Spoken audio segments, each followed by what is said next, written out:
tila perpektong tanawin sa mga mata ng marami.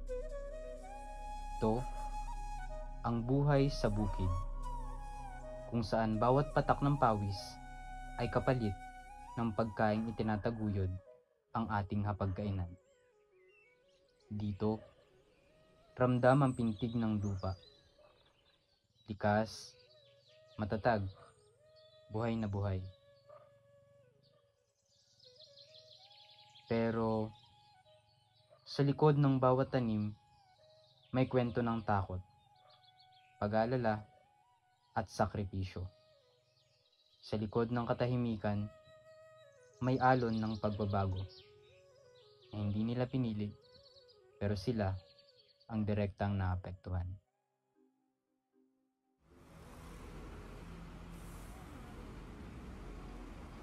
Alas 9 na ng umaga nang makarating kami dito sa lugar ng Nagcardan, Laguna, Barangay San Francisco.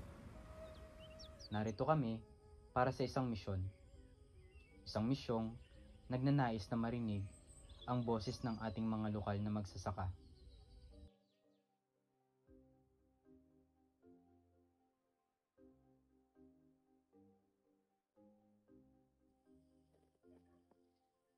Kasama ang aking grupo, taglay namin ang galak sa aming mga paa na magtungo sa mga magsasaka na aming kakapanayamin.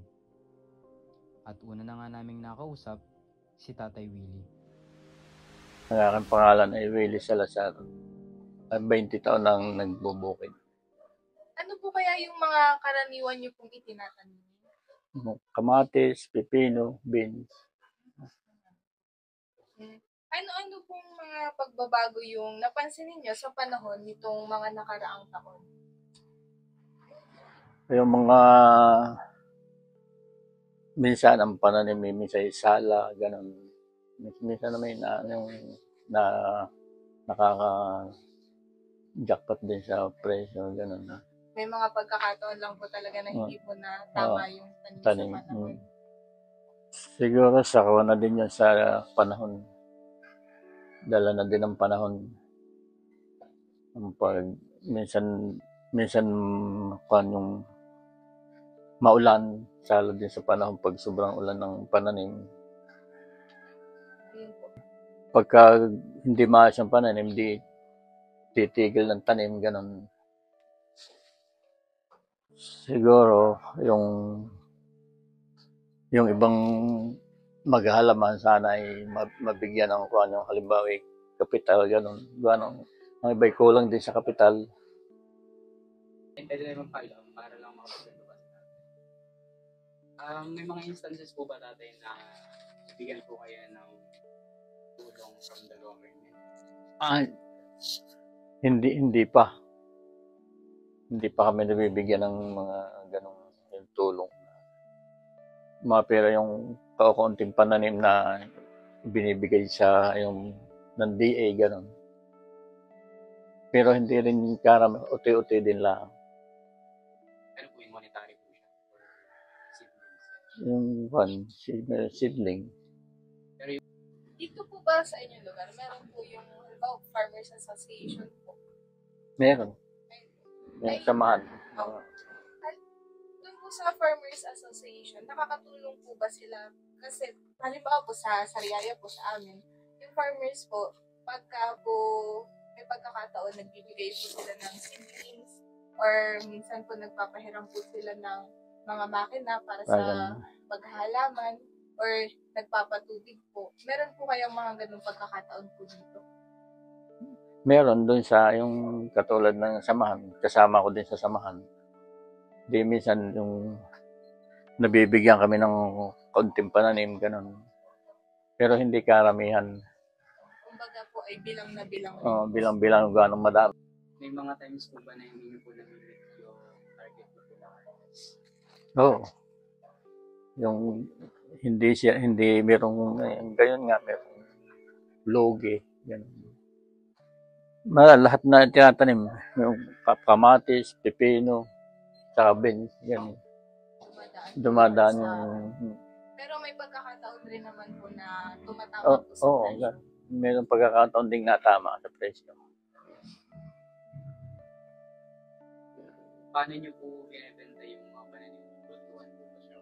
Oh, bultuhan. Tapos meron na po kayo mga target. Oo. Mayroong na pinagdadala. Dito, marami din dito na namimili ng mga gulay. Within na lang po ng garden na. Oo, dito. Kakataon po kaya na naisip niyo na parang tumigil na lang po muna sa paghahalaman? Hindi naman. Pagka tumigil, hindi lalong hindi. Tuloy-tuloy lang. Suwerte yan. Tempuhan lang po Tiyempohan presyo. lang sa presyo. Meron na po ba kayong bawa na pagtapos ng anak na yun? Oo. Dalawang anak ko na pagtapos ka na sa... Pero hindi naman lahat doon sa halaman. Kung may papayo niyo sa mga kapwa niyo farmers, sa mga nagde-desire pong magsimula ng negosyo. Negosyo. Sana yung mga kagaya kong farmers, hindi sana huwag silang tumigil ng pagtatanim para sila ay kahit sila ay malugi, meron ng pagbabawian pa, may pagbabawian pa naman. Kung halimbawa po na mapagbibigyan kayo na humiling sa gobyerno, ano po kaya yung hihilingin niyo? Siyempre, yung kapital, minsan pagtatanim kami, walang kapital, gano'n, di uutangin. Sana yung matulungan ng yung pangpuhunan, gano'n. Bilang mag-aaral ng agrikultura ay napagtanto ko na hindi lang pala tanong ng panahon ang kinakaharap ng ating mga magsasaka. Sa aming pag-aaral ay tinatalakay ang epekto ng climate variability or kaibang tag-init or biglang pag-ulan at dito ko lang naramdaman at nakita ang epekto nito. Base sa datos ng Pag-asa, mas lumala na ang tagtuyot sa mga nakaraang taon. Ang average rainfall sa Laguna ay pabago-bago at yan ay may direktang epekto sa pagtubo ng pananim. Hindi lang production ang bumaba, kundi pati ang moral ng ating mga magsasaka. Kailangan nating ilapit sa kanila ang tamang kaalaman upang makasabay sila sa pagbabagong dala ng klima. Sa fieldwork namin, may mga barangay na halos kalahati na lang ng dating ani ang kinukuha nila ngayon. Sabi ng ilang magsasaka na di na nila kilala ang lupa. Na dati nilang kabisado, ngayon ay hindi na nila maasahan dahil sa pabago-bago ng panahon, which is totoo at nakakalungkot talaga.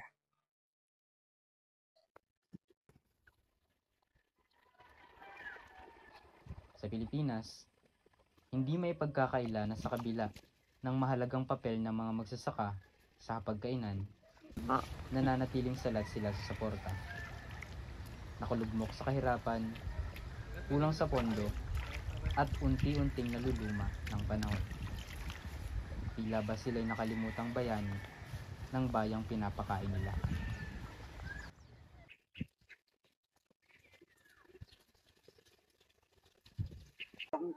Ano kung libangan lang. Yung kapatid niyo po, ano pong sinasaka?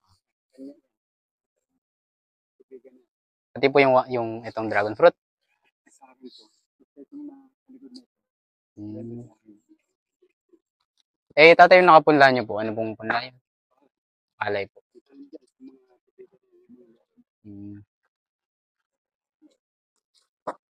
Nakaka-anuhan po kayo,